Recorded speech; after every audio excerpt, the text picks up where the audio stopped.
Certo.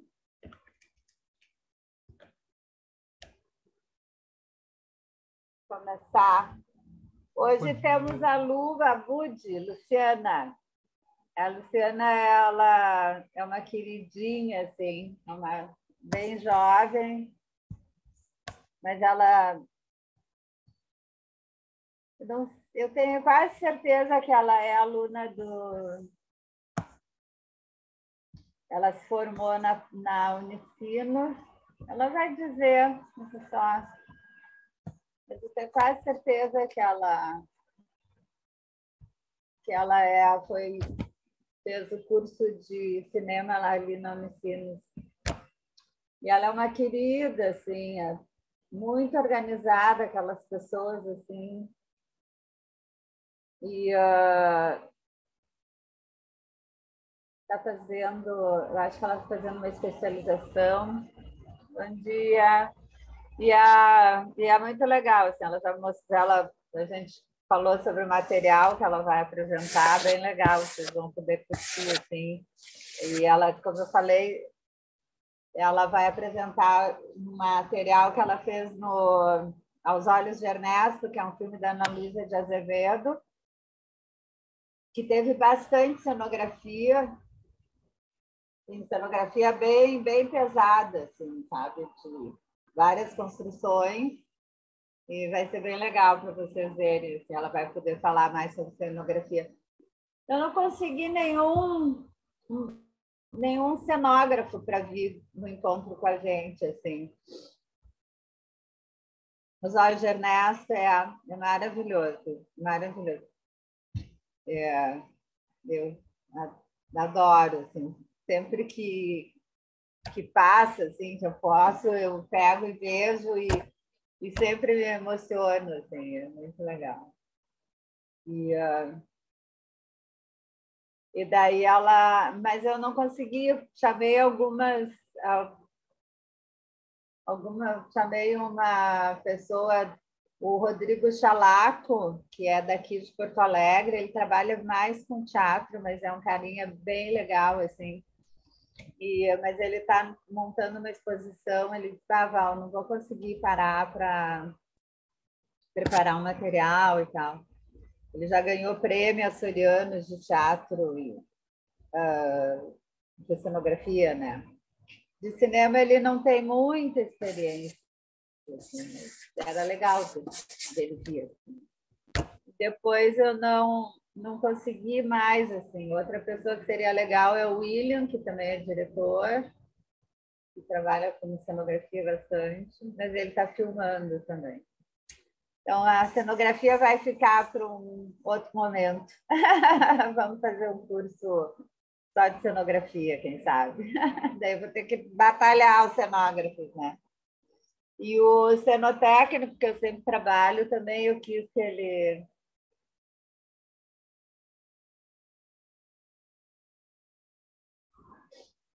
Então, tá. Voltando ao tema. Ai, que vontade de falar alguma coisa, mas eu vou ficar quieta, bem comportada. Não sei quanto tempo. Tá, vamos lá. Obrigada a todos pela conversa e pela troca, mais uma, né? Hoje vamos mostrar a lâmina, então a gente vai ter a Lu, essas coisas. A Britney, a Lu já deve trazer informações sobre isso também. Hoje, na lâmina dela, quando aparecer, tu já pode entrar com esse assunto, porque a Lu também deve saber bastante. Então, provavelmente mais do que eu. Mas eu daí já vou anotar e vou lembrar do assunto. Se tu não puxar, eu puxo o assunto. Eu trouxe hoje eu tinha preparado uma aula que eu não gostei. Como sempre, né? Daí a minha cachorra está melhor, mas ainda me incomodando. Então, ontem eu estava sem poder dormir, eu peguei e mudei toda a aula. E eu trouxe umas coisas. Eu queria muito falar dos movimentos artísticos, né? Dos movimentos. Assim, trazer a gente discutir alguma coisa, né? sobre todos os movimentos, todos não, né? Mas os grandes movimentos artísticos, assim, desde o início, mais o design, aquele craft, eu nunca sei o nome, né? Que é aquele que foi lá na França, que começou, que teve o primeiro trabalho da Torre Eiffel e tal. E como é que é o nome daquilo? Então, daí eu queria, eu vou falando enquanto eu procuro, tá? Então eu tinha pensado isso e só que ficou claro, como sempre eu acho, muito burocrático. E daí eu peguei e busquei assim uma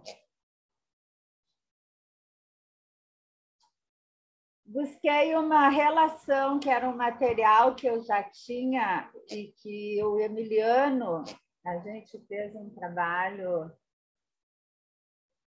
para as aulas dele.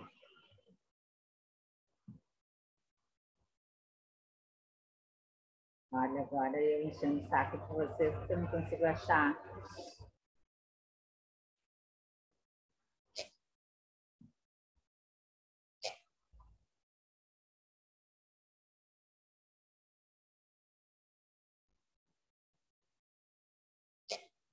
E a gente já tinha feito, assim, eu já tinha trabalhado bastante sobre.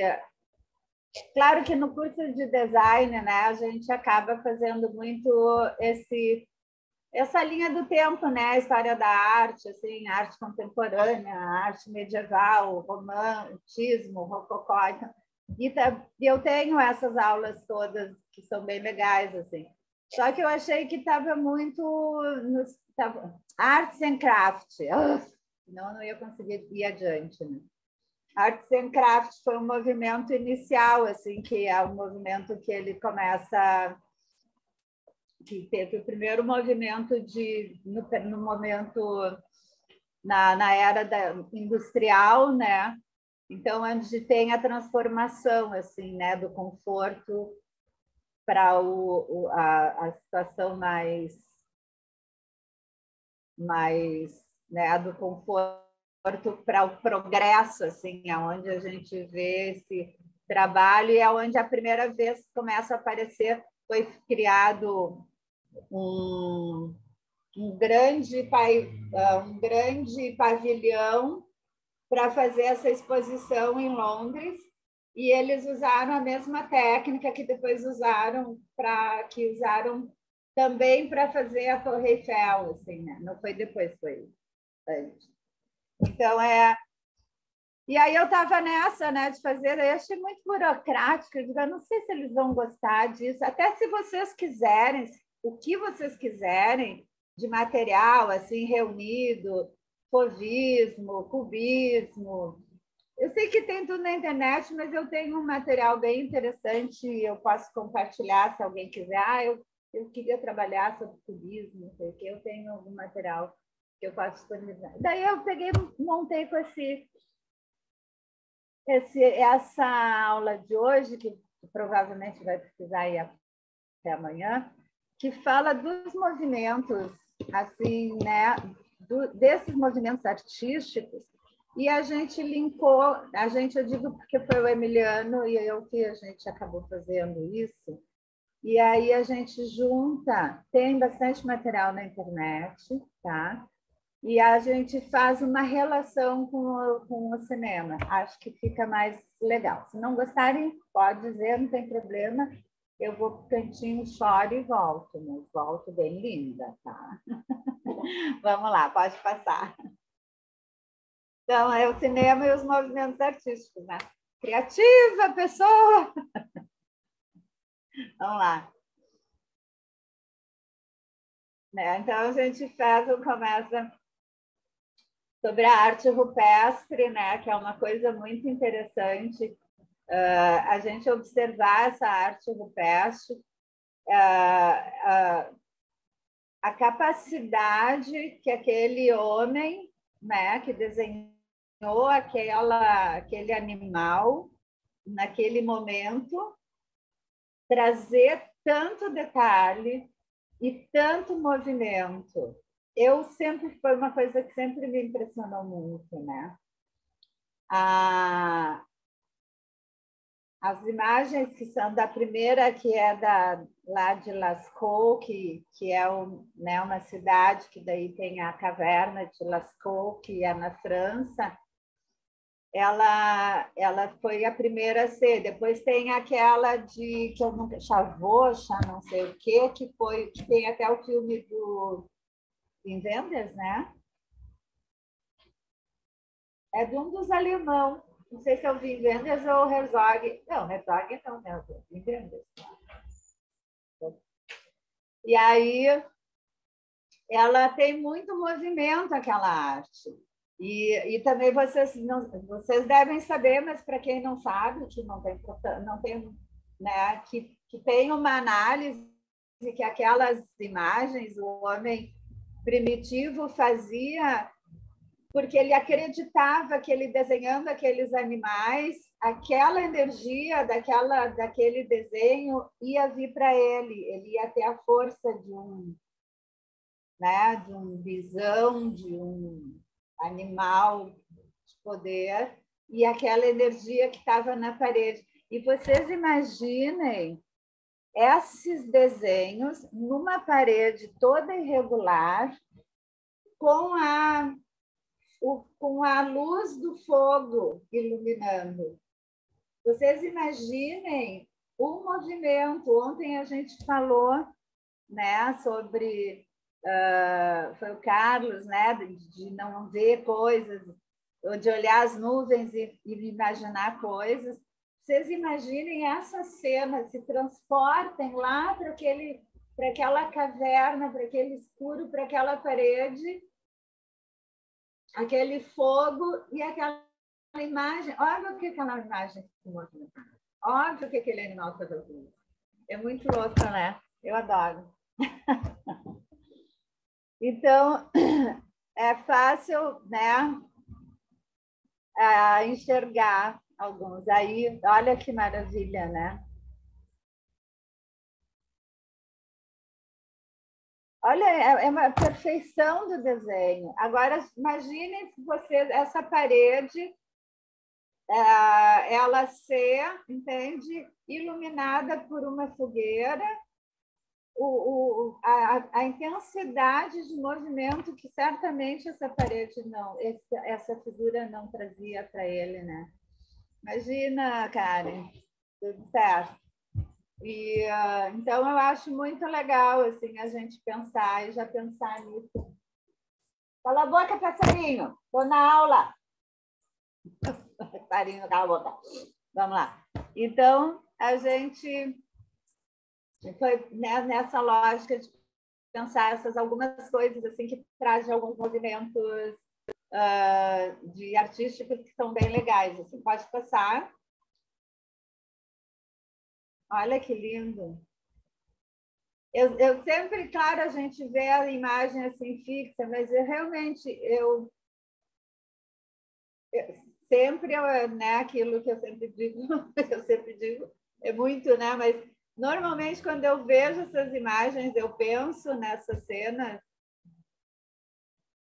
eu fico pensando nessa luz da fogueira tiritando, né? Assim, causando sombras de várias espécies e imagino o quanto assustador, por exemplo, uma criança ver aquilo na parede, né? É muito legal. Pode passar. E aí são mais desenhos. Isso aí é toda em Lascaux, na França. Bom, depois a gente olha uma curiosidade. Vamos ver aqui a curiosidade da Berenice.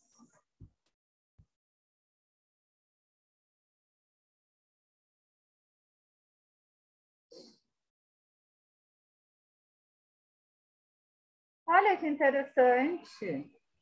Sim, e ainda tem uma tese pelo Lawrence, que é um poeta inglês, onde isso aí se dava em transe xamânico, E esses animais, eles registrando essas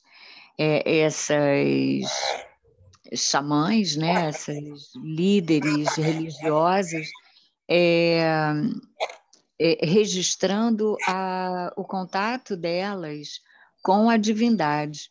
Então, não existia essa noção de violência e apoderamento da alma do animal.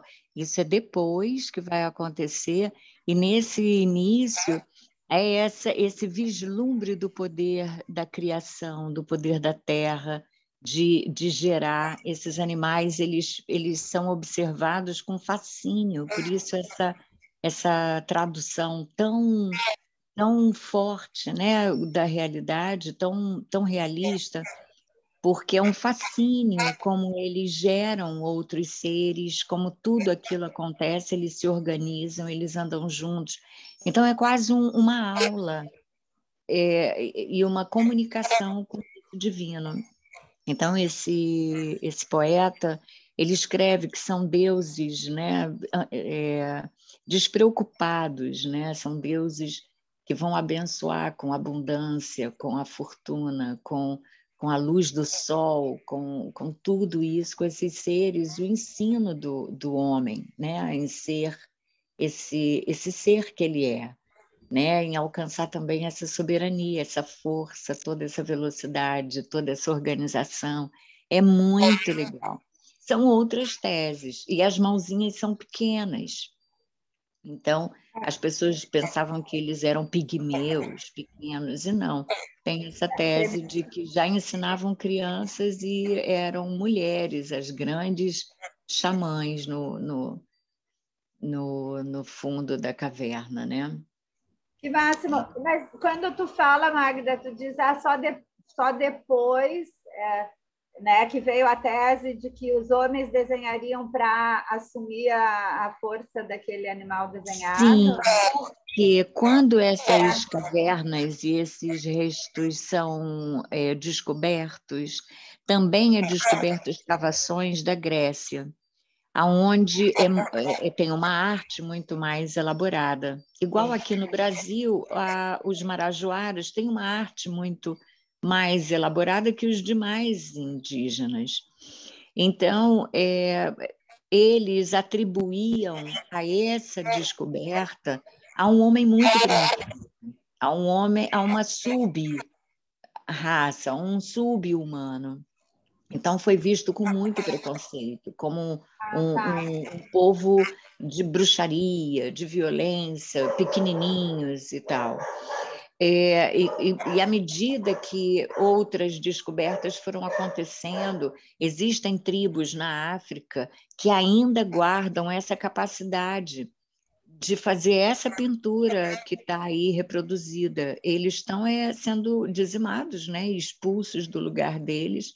Eles só sabem fazer essa arte na pedra, com os pigmentos, e usam de verniz as gorduras e o tutano dos ossinhos dos animais, e, e eles estão sendo desalojados, porque os crescimentos das cidades e dos estados africanos vão expulsando eles por acharem que eles são, né, uma subespécie, muito primitivos, e eles estão perdendo isso. Eu sou doida para ir lá filmar esse povo. É isso. Que máximo. Eu não, assim, não sabia. Não tenho registro de lembrança dessa informação, então eu realmente não sabia, né? Da coisa das mulheres em rituais xamânicos, achei muito interessante, muito interessante. Ai, viu? Coisa boa. Viu? Então tá. Mas, enfim, em relação ao cinema, tem movimento, né? A gente vê o movimento já de expressões aí nesse momento. Vamos lá? A gente não pode atrasar, viu? Eu estou sem relógio aqui. A gente não pode atrasar, porque a Lu tem bastante material, muito legal. E para não atrasar, para a gente não atrasar, entrar muito avançado, né? Porque vocês normalmente têm compromissos. e a gente deixar a Lu falar bastante, que vai ser bem rico para nós, tá? Então, cuidem o horário, por favor. Ah, legal, Magda, bem legal. Então, e a arte no Egito também, ela também já nos traz algumas referências, assim, né? De enquadramentos, assim. Ele é um feminista. E como é que a gente vê isso, né? Como é que a gente percebe isso nesses trabalhos, né, do Egito Antigo? Assim? Então, a gente já consegue entender, né? Por exemplo, os corpos estão de frente, né? Pensando em cinema, tá? Assim, então, os corpos eles já estão de frente, o rosto está na lateralidade, mas o olho está na câmera, né? Em tese. Assim. E lá para baixo, ele está de novo virado para onde está o rosto. Então, é muito legal assim, da gente perceber, né? Que tenha o poleenquadramento, que a gente chama, que ele tem várias formas de se apresentar, assim, né? Então, de cima para baixo, né? Da coisa da cabeça representada lateralmente, o olho aparece. As figuras vocês acham na internet, né? Mas assim, para se quiserem ver maior. E então o olho está aqui, né? Que nem um linguado, né? Lei da frontalidade, isso aí, Lu. Então, é que nem um linguado, né? Que tá os dois olhinhos juntos aqui, né? E enquanto, né? E aí, frontalmente, como o tronco também ele tá de frontal para o espectador, assim. E da cintura para baixo também volta para a lateralidade. Então, é muito legal, assim. Isso é um artigo do Almonte, eu acho, que esse tem esse pensamento já, olhando essas figuras, olhando essa arte antiga, milenar, e pensar já em movimentos cinematográficos, né? E é bem legal.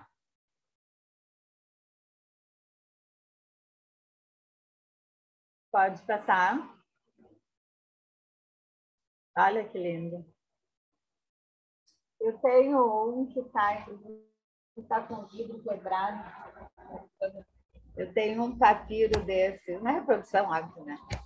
Que eu ganhei, que é muito, eu acho muito lindo, assim. E eles são muito delicados. Pode passar. E olhem, né? É sempre isso, o corpo. Aqui nesse não tem os pés, né? Que é uma coisa bem importante observar sempre os pés, porque eles estão sempre na direção que está o olhar. Assim, é muito lindo isso. E já é uma coisa, já é um enquadramento, né? Já é um pensamento. Já é uma forma da gente pensar. Pode passar?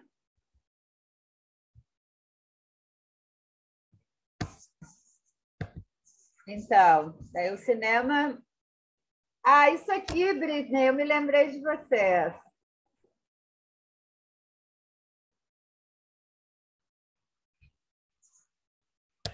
Né?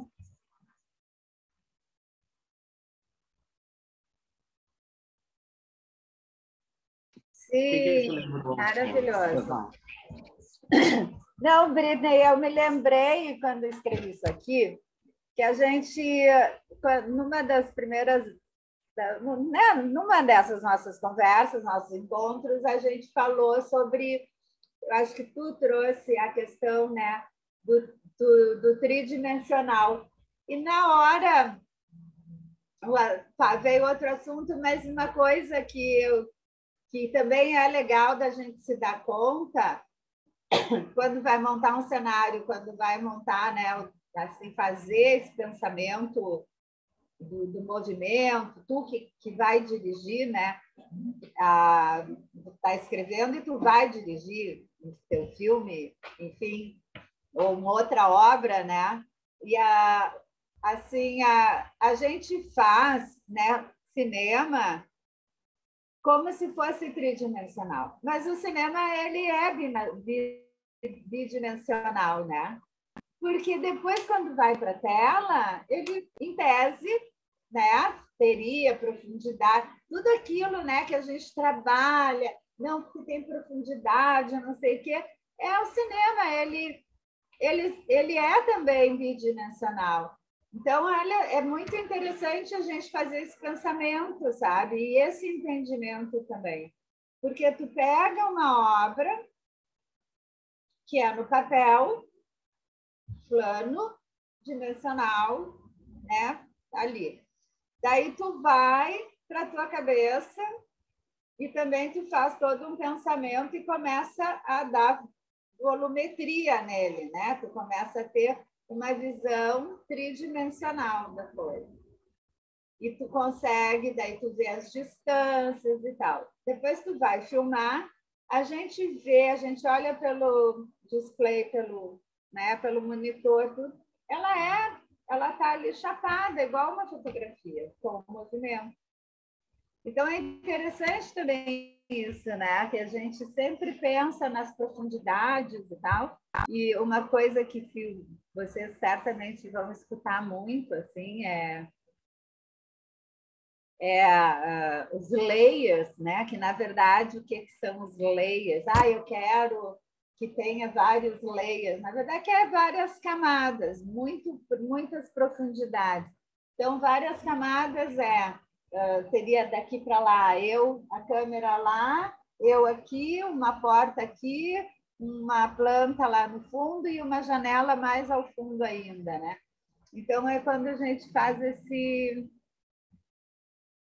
pensamento, mas depois a gente tem que olhar a obra como uma obra bidimensional.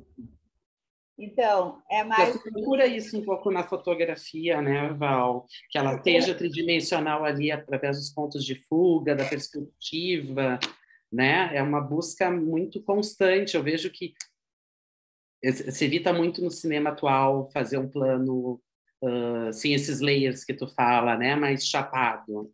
Não é uma constante. Não, é exatamente, né? Então a gente tem essa busca assim, e entender isso, né? Que também, porque a gente às vezes, não, vou botar bem lá no fundo, sabe? Mas o que é bem lá no fundo, né?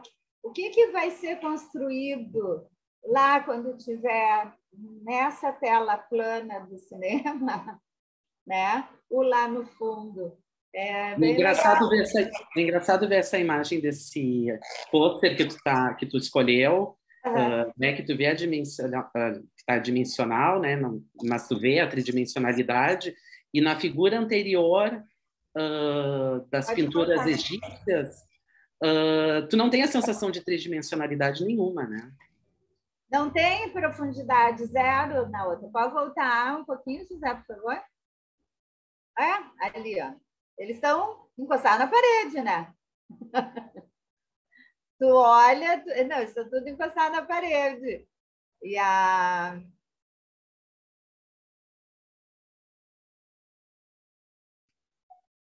Eu não sei, eu ouvi falar em algum lugar de que assim, os egípcios faziam esse tipo de pintura, e aí quando eles começaram a ter mais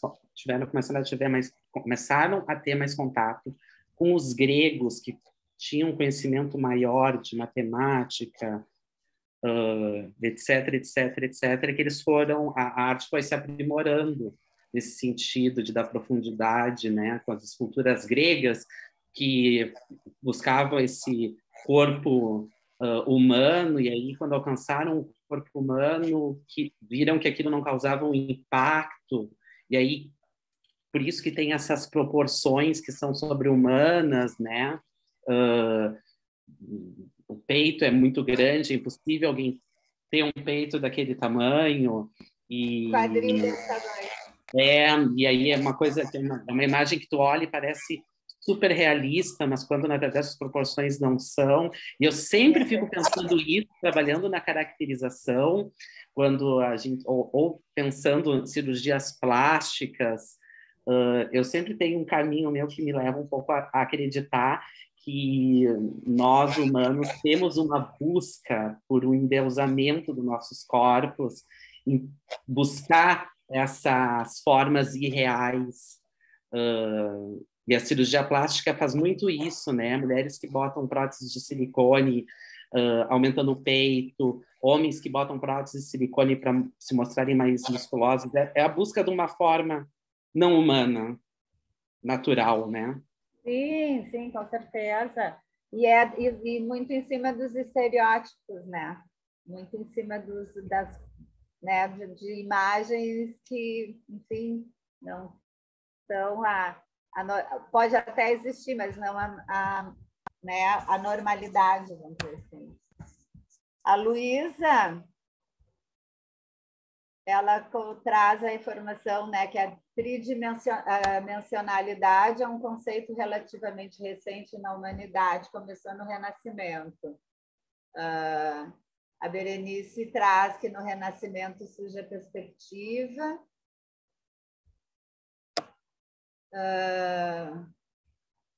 Pode ser. Tem o estudo, né, da proporção áurea. Lembra que eu falei lá na proporção áurea? Vamos? Ai, Magda, pode falar. Magda levantou a mão. Bazin coloca uma teoria de que a areia, o deserto, os rios, era uma linha horizontal predominante, e para quebrar aquilo, os egípcios trabalharam as pirâmides, né? Para quebrar aquela monotonia da linha horizontal. E as esculturas, eles são muito proporcionais, são muito realistas, as esfinges e etc. Então, é mesmo uma norma, é mesmo uma autoridade dogmática que define que aquela obra seja feita daquela maneira, usando aquelas cores. Não é por um atraso no olhar ou algo do gênero, sabe? A arte tinha a função de obedecer aquelas regras, né? É muito interessante, vocês usaram Hauser, né, para falar sobre né, a tese dele dos primitivos. E Bazin tem essa com as pirâmides e a horizontalidade do deserto.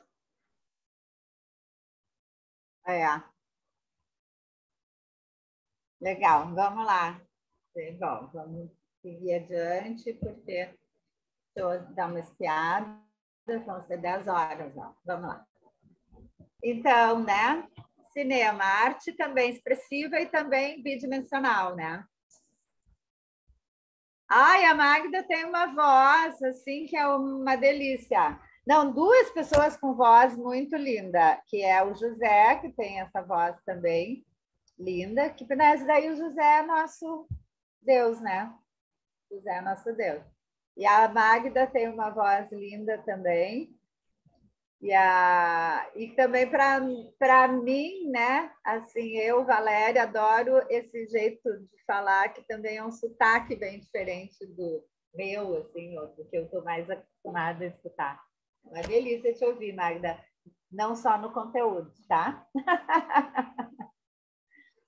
E vamos seguir. Né? E daí o cinema depende de soluções pictóricas, né? Então, a arte dos espaços. O espaço pictório do cinema bebe do real. O mundo é uma pintura, também é uma pintura. Né? Revelar a beleza do mundo é revelar a beleza pictória. O mundo também é um mundo de formas, ó, que a gente estava falando, né, Bri? E a organização do mundo se dá também por traços, por ordenação e desordenação de fontes luminosas. Isso que se dá para criar o movimento. Então, a gente... Claro que o filme que isso aí ele retrata bem são filmes do expressionismo alemão, que é uma um movimento importantíssimo para o cinema, né? E houve todo um trabalho. Eu vou achar, eu tenho isso. Tem um trabalho que mostra toda a cenografia, todo o pensamento né, cenográfico feito para o gabinete do Dr. Caligari. Eu não quero achar. Sabe que agora esse curso me mostrou assim, que eu tenho muito material espalhado. Eu não tenho nada. Eu sou uma pessoa desorganizada, gente. Desculpa, mas eu sou. Mas ok, tudo bem, eu sobreviverei. Vou tentar mudar. Agora, esse curso me mostrou que eu poderia dar uma organizada, né? Então, assim, depois de maio, quando terminar o filme, eu voltar para Porto Alegre, depois de Brasília, eu acho que eu vou ter que trabalhar muito só para organizar essas coisas nossas, assim, de pensamento, né? De material para compartilhar, assim, para todo mundo que quiser, né? Também não tem por que ficar com material só para mim. Bobado. Então, é Fausto é um filme, né, do Murnau, que tem vários, tem os filmes dele, né, o Nosferatus, são todos filmes que foram começados a pensar dessa forma, né? Que também trabalhar essas luzes e sombras e essa desorganização, né? E a organização do mundo real e a desorganização. Então, é bem interessante ver esses movimentos assim, né, no cinema. Pode passar, por favor.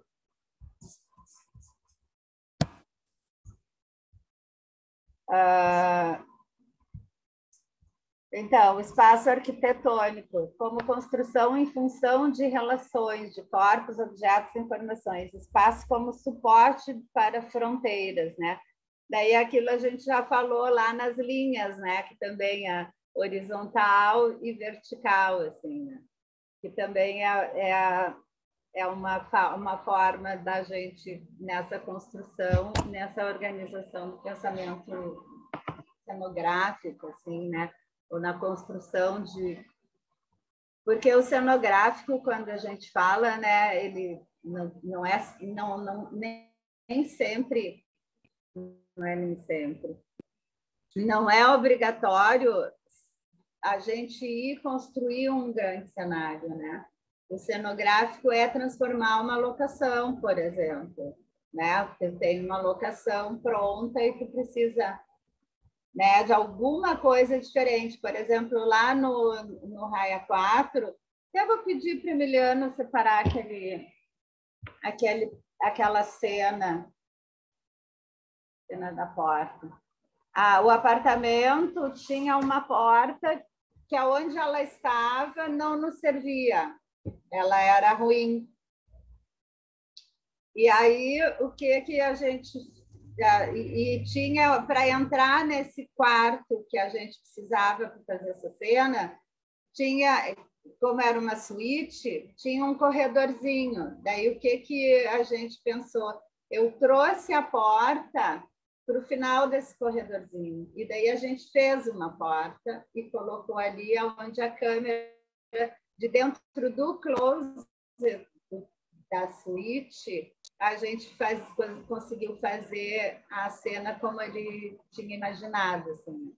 Então, isso também é cenografia e, né, e é importante a gente pensar. Pode seguir?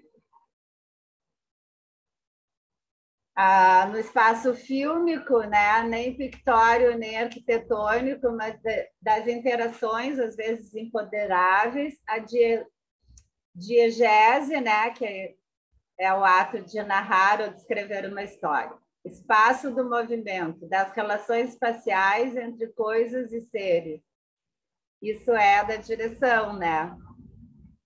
Mas desde quando o personagem, esses movimentos, eles se tornam, né, de uma forma tão narrativa, que a gente consegue usar esses espaços, esses movimentos, né? Então, daí a bicicleta, a moto, o carro, enfim, todas essas coisas, as caminhadas, enfim, né? A gente sabe, não precisa listar. Então, mas pensar nesse espaço, né, que a gente vai ter, né, desse momento assim né, desse movimento dentro do cinema, dentro da nossa narrativa, né? Pode passar.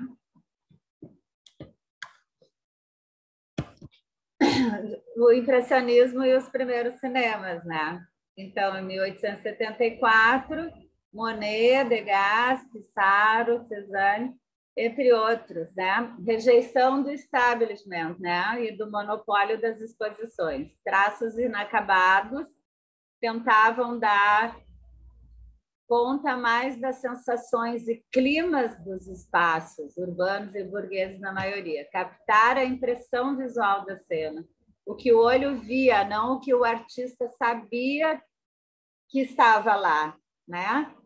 Então, trabalhos feitos ao ar livre, de forma espontânea e menos calculada.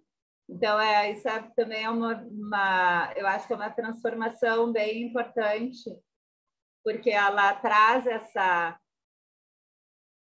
esse outro olhar, né? De tu não ter que ter a imagem tão explícita, né? E tão perfeitinha, e tão certinha, né? Ali tu sabe que né? Tu sabe que são barcos, que é um porto, uma cidade portuária, que ela está localizada lá onde tem o pôr do sol, que eu nunca sei, né? Se é leste, oeste, norte, sul, não, eu sei mais ou menos. Mas eu não. Então, assim, tu sabe, tu consegue dar esse pensamento sem precisar ter as imagens explícitas. Pode passar. Né, o Renoir e os irmãos Lumière, né? Aqui, essa cena, né? Que é linda, essa da burguesia francesa, mas ali tem as cores, e são imagens não perfeitas, né? São obras que a gente não tem assim a precisão. Pode passar.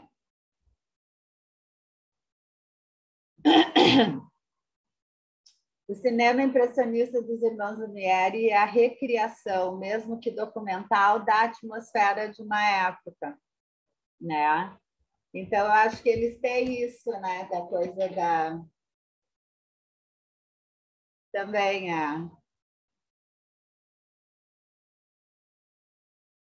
não sei se foi por causa da fotografia, né? Eu acho que não sei dizer assim. Eu acho que o movimento pode ter sido independente assim da existência da fotografia. Não sei. Vamos lá. Então aqui traz, né, algumas relações assim de trabalhos, né, com cenas de filmes, né, que a gente pode observar.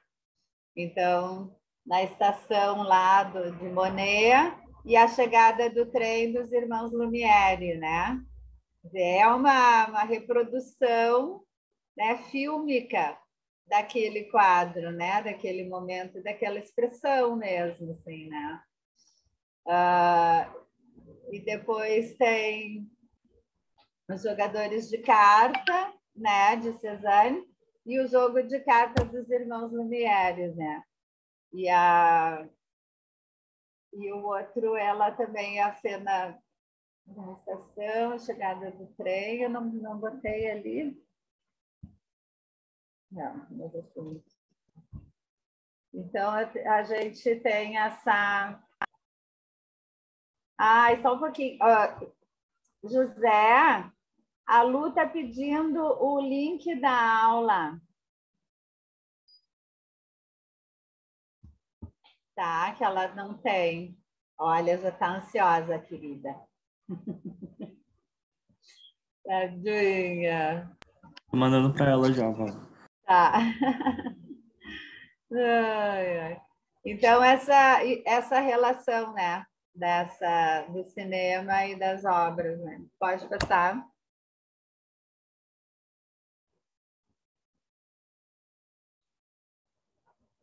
Então, esse é um autor que é sempre a Jacques Salmon, que é um cara que pensa muito, é um francês, eu já falei várias vezes nele, já mostrei os livros dele, né, que é um cara que pensa muito, assim, que é legal a gente consultar, sabe, para pesquisa do cinema em movimento, sobre estética do cinema. Então, ele, né, que os Lumière, como os últimos impressionistas, eles têm a própria natureza em movimento e eles, né, trazem para eles aquela ideia, aquele olhar ou a tradução daquela obra para um trabalho, né, cinematográfico, assim, que daí eles têm sempre essa inspiração. Pode passar. Vanguardas de 20, esses aí são... Gente, como tinha gente louca. Cadê essas pessoas? Onde elas vivem? O que elas comem? Onde elas se escondem? Pode passar. Antonioni é a retomada da pintura, né? Matisse é um cara que, de repente, traz a revolução das cores, né, na sua obra. Assim.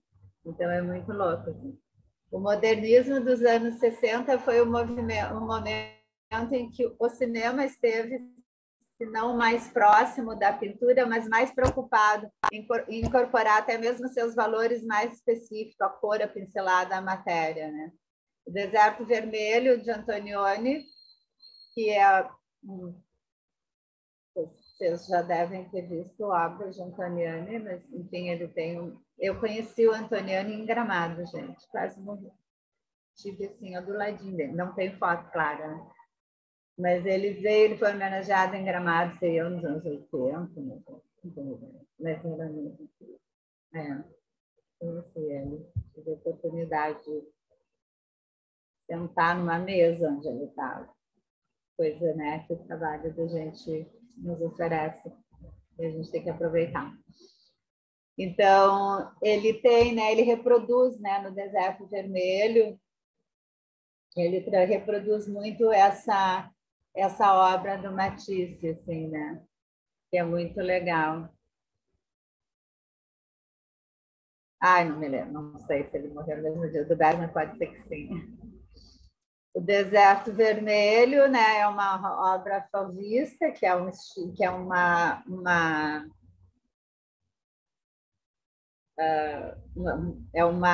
ai, me faltou a palavra, gente.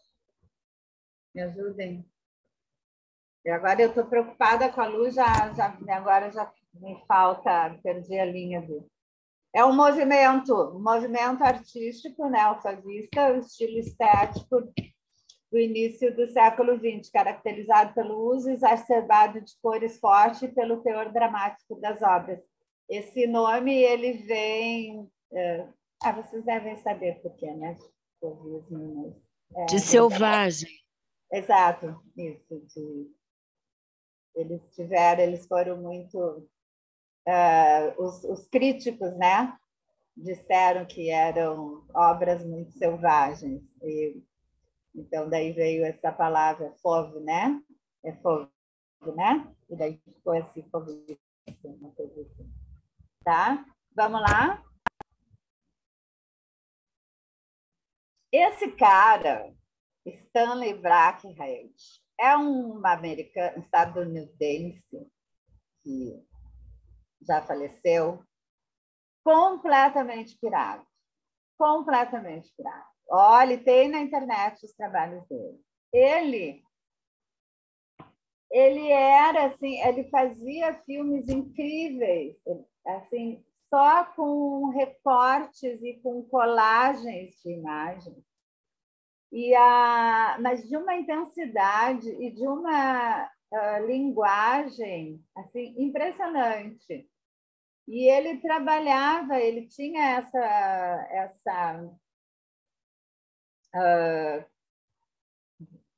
essa tendência, não, ele tinha como a obra dele era uma obra que ele trazia puras emoções, sem imagens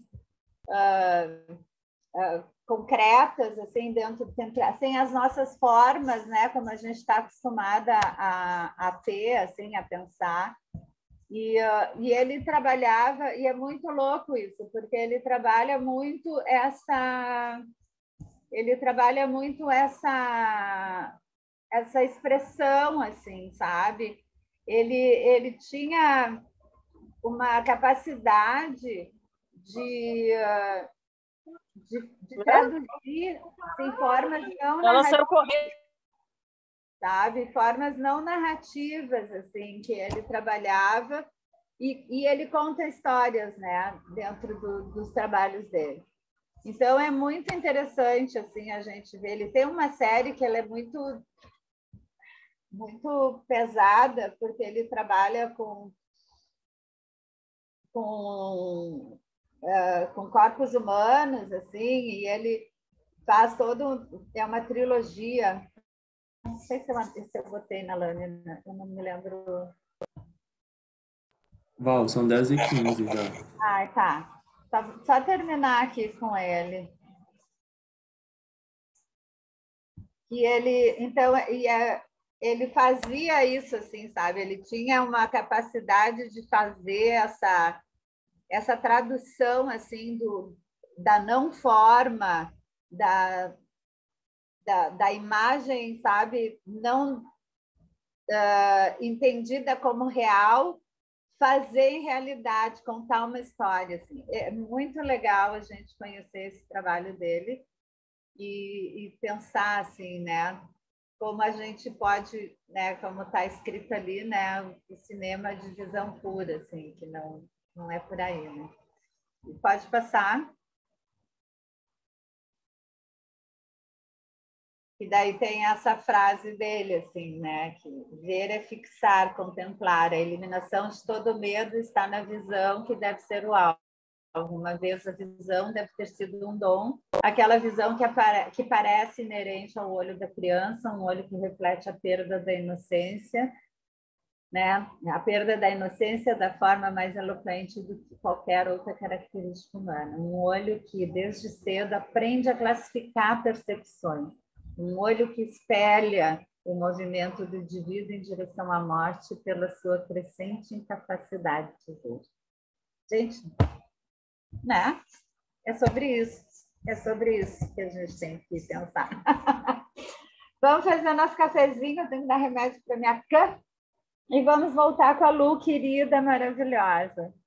Tá? Obrigada, José, por lembrar. Vamos fazer print. A gente vai fazer print hoje com portadas, mas a gente vai fazer o print da Revolução, tá? Ele vai ser público meu. Beijo, meus amores, até daqui um pouco.